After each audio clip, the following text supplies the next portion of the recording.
నమస్తే, welcome to our channel. నేను మీ సిరి.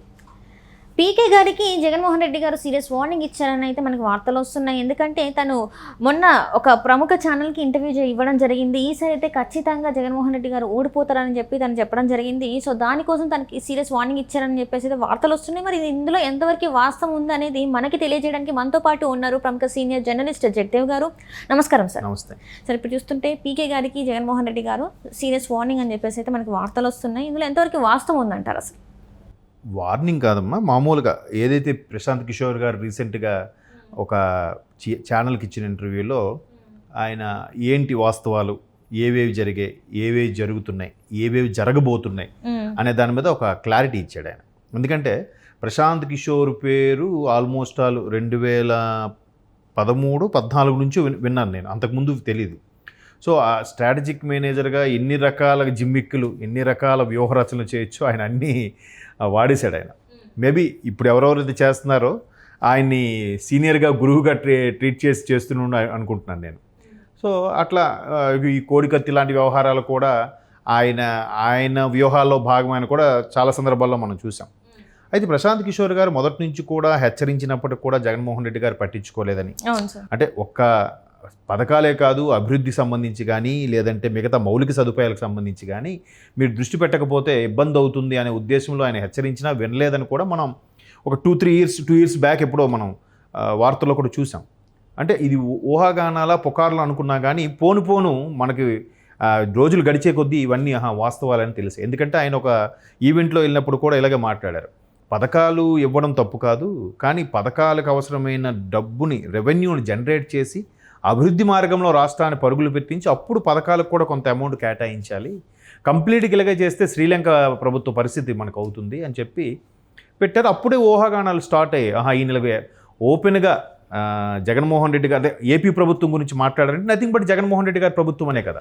So ఆ సందర్భంలో ఆయన అలా మాట్లాడడంతో ఈయనేంటి ఇలా ఓపెన్గా మాట్లాడుతున్నారు, ఇంకా రాబోయే రోజుల్లో వీళ్ళిద్దరి కాంట్రాక్ట్ క్యాన్సిల్ అయిపోతుందా అనే వార్తలు వచ్చాయి. అది నిజమే అయింది. ఆ తర్వాత ఆయన ఏవేవో చెప్పారో వీళ్ళు చేయకపోవడం, వీణ విసురుగా బయటకు వచ్చేసారని చూసాం. అదంతా వాస్తవమైంది. తర్వాత ఐప్యాక్ నుండి బయటకు వచ్చేసి ఈయన వేరేగా స్టార్ట్ చేసుకోవడం, బట్ ఐప్యాక్ మాత్రం జగన్మోహన్ రెడ్డి గారికి పనిచేయడం కూడా మనం చూసాం.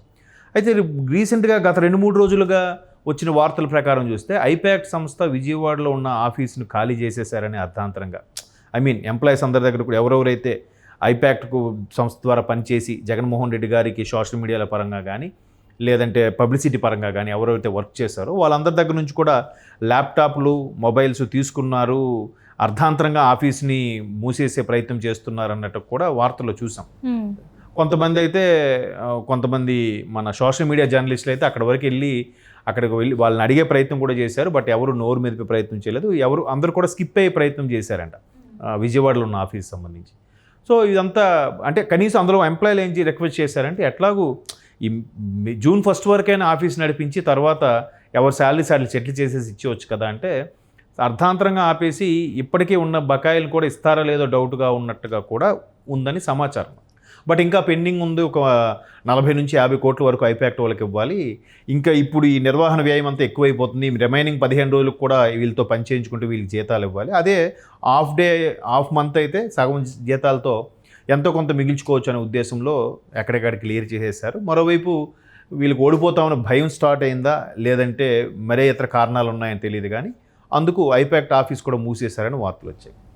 సో వీటన్నిటి నేపథ్యంలో సోషల్ మీడియాలో వస్తున్న కథనాల ప్రకారం కానీ కొన్ని రకాల వార్తల ప్రకారం కానీ కూటమికి మంచి పోటీ ఇవ్వబోతుంది, కూటమి నెక్స్ట్ వస్తుందా అనే భయాందోళనతో వైసీపీలో ఉన్న కార్యకర్తలు అభద్రతా భావానికి గురైన నేపథ్యంలో అధినేత జగన్మోహన్ రెడ్డి గారు ఈ స్టేట్మెంట్ ఇచ్చారు. ఏమని, మనం వైనాట్ 175 అన్నాం, 175 కాకపోయినా ఈజీగా మనకు 140 అలా వస్తే ప్రభుత్వాన్ని మనమే ఫామ్ చేయబోతున్నాం. ఏదైతే ప్రశాంత్ కిషోర్ ఇచ్చిన సర్వే కూడా దిమ్మ తిరిగేలాగా మనం చేయబోతున్నాం. 25 స్థానాలకు గాను 22 స్థానాలు మనవే లోక్సభ స్థానాలు రాబోతున్నాయి. ఇది చూసి ప్రశాంత్ కిషోర్ కూడా దెమ్మ తిరిగిపోయేలా అవుతుంది అని చెప్పాక ఒక కౌంటర్ ఇచ్చాడు ఆయన. వార్నింగ్ కాదు, కౌంటర్ అంటే దాని అర్థమైతే నువ్వు చెప్పింది ఏముందిరా బాబు, చూసుకో నా ప్రతాపం నా సత్తా చూసుకో అన్నట్టుగా స్టేట్మెంట్ ఇచ్చారు. మేబీ కార్యకర్తలకి అందులో ఉండే వాళ్ళకి భరోసా కలిగించడానికి ఇచ్చిండొచ్చు. ఎందుకంటే మరోవైపు రాయలసీమలో పలు చోట్ల పల్నాడు దగ్గర ఇప్పటికీ ఎలక్షన్స్ పోలింగ్ అయిపోయినా కూడా చెదురుముదురు ఘటనలు జరుగుతున్నాయి, గొడవలు జరుగుతున్నాయి, తల్లబద్దలు కొట్టుకోవడాలు కూడా జరుగుతున్నాయి. వీటన్నిటిని పరిణామాలను చూస్తే ఒక్కొక్కసారి కార్యకర్తల్లో మనోధైర్యాన్ని నింపడానికి జగన్మోహన్ రెడ్డి గారు ఈ విధమైన స్టేట్మెంట్ ఇచ్చారన్న వార్తలు కూడా ఉన్నాయి. అయితే ఎవరి టీం వాళ్ళని బలోపేతం చేసుకోవడానికి, ఎవరి కార్యకర్తలను వాళ్ళని దన్నుగా కొమ్ము కాయడానికి సిద్ధపడి ఉంటారు కాబట్టి ఆ విధంగా స్టేట్మెంట్ ఇచ్చిండొచ్చు. కానీ ఐపాక్ట్ ఏదైతే ప్రశాంత్ కిషోర్ గారు ఛానల్కి ఇచ్చిన ఇంటర్వ్యూలో ఉందో అది ఒకటి. ఆయన అంత ఓపెన్గా బయటకు వచ్చి ఎందుకు చెప్తాడు? మొదట్లో ఆయన చెప్పినప్పుడు కూడా ఏం చెప్పారు, మీరు ఇది ఒక్కటే కాదు వీటి మీద దృష్టి పెట్టండి, నెక్స్ట్ గవర్నమెంట్ కూడా ఎలా రావాలో నేను ప్లాన్ చేస్తా అని చెప్పినా కూడా వీళ్ళు వెళ్ళలేదంట. నాకు తెలుసు అన్నట్టుగా నా పథకాలను నేను గెలిపిస్తాయని చెప్పేసి చెప్పడం. బట్ అప్పటికే ఆయన లేదు మీ ఇన్ని 170 స్థానాల్లో ఈ స్థానాల్లో ఓడిపోబోతున్నారు అన్నట్టు కూడా ఆయన ఒక రిపోర్ట్ ఇచ్చారంట. అప్పుడు ఆ రిపోర్ట్ను బేస్ చేసుకొని అభ్యర్థులు మార్చారే తప్ప వాళ్ళ యొక్క పరిపాలన విధానాన్ని అయితే మార్చుకోలేదు. మరి అభ్యర్థులు ఎందుకు మార్చారు? ఆయన రిపోర్ట్ని సీరియస్గా పట్టించుకోకపోతే, అంటే ఇవన్నీ మనం గడిచిన నెల రోజుల్లో 2 నెలల్లో చూసిన వార్తలే కదా ఇవన్నీ కూడా.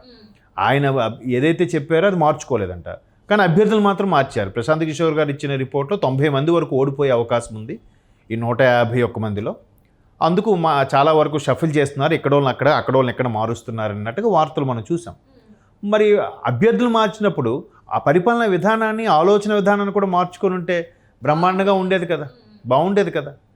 సో అది వినలేదు, ఇది విన్నారు. అంటే మీరు మాకు చెప్పేది ఏంటనే ఉద్దేశం ఏదో మొత్తానికి అక్కడ ఆయన ఈగో కూడా హర్ట్ అయిందో, లేదా ఇంత నేను చెప్తుంటే నేను ఫాలో అవ్వట్లేదు, రేపు పొద్దున మీది గవర్నమెంట్ రాకపోతే నా కాలర్ పట్టుకుని అడుగుతారు, సో అప్పుడు నేను బాధ్యుని కాకూడదు అనే ఉద్దేశంలో ఆయన మొత్తానికి ఆర్గ్యూ చేసో బయటకు వచ్చేసారు.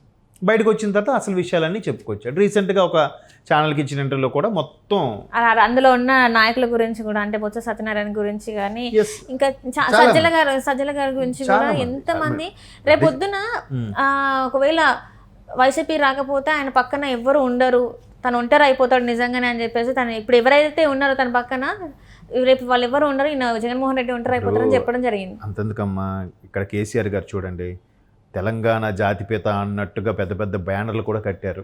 2 సార్లు దిగ్విజయంగా గెలిచి మరీ ముఖ్యమంత్రి అయ్యారు. ఇప్పుడు ఏమైంది? కేసీఆర్ గారు మా దేవుడు, మా నాయకుడు, మా దళపతి అన్న నాయకులు ఒక్కొక్కరు అంత సీనియర్లు కూడా కేసీఆర్ గారిని వదిలించి పక్క పార్టీలకు వెళ్ళిపోవట్లేదా? అధికార పార్టీలోకి వెళ్ళిపోవట్లేదా? ఎంత చక్కగా మాట్లాడతాడు ఎవరితోనైనా. ఆయన మాట్లాడితే కాసేపు అలా చూడాలనిపిస్తుంది. దట్ ఈజ్ కేసీఆర్ గారు ఈ వయసులో కూడా. మరి అతనికే ఇప్పుడు ఏమంటున్నారు, అబ్బా అతను ఉంటే ఒక నియంతృత్వ పాలన, అతను ఉంటే అవన్నీ మరి ఇంకా లెక్కలోకి తీసుకోడు, అందుకే మేము బయటకు వచ్చామని చెప్పి రకరకాలుగా చాలా మంది చెప్తున్నారు. అండ్ ఇప్పుడు మళ్ళీ అదే ఇప్పుడేమో మళ్ళీ కేసీఆర్ ఉంటే బాగుండని చెప్పేసి కొంతమంది అట్లనే మాట్లాడుకుంటున్నారు కదా. అది మాట్లాడుతున్నారో ఎన్నికల వ్యూహాల్లో భాగంగానో తెలియదు. ఇప్పుడు పార్లమెంట్ ఎన్నికల నేపథ్యంలో అలా అని ఉండొచ్చు. మళ్ళీ ఇంప్రెషన్ కలగేలాగా వాళ్ళు సోషల్ మీడియాలో కొన్ని పోస్టులు చేసి ఉండొచ్చు. కానీ సర్వేలు కూడా వేరే రకంగా చెప్తున్నాయి కదా.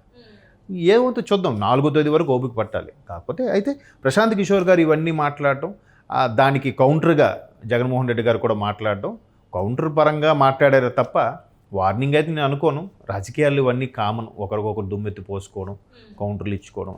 Right sir, right, thank you so much sir.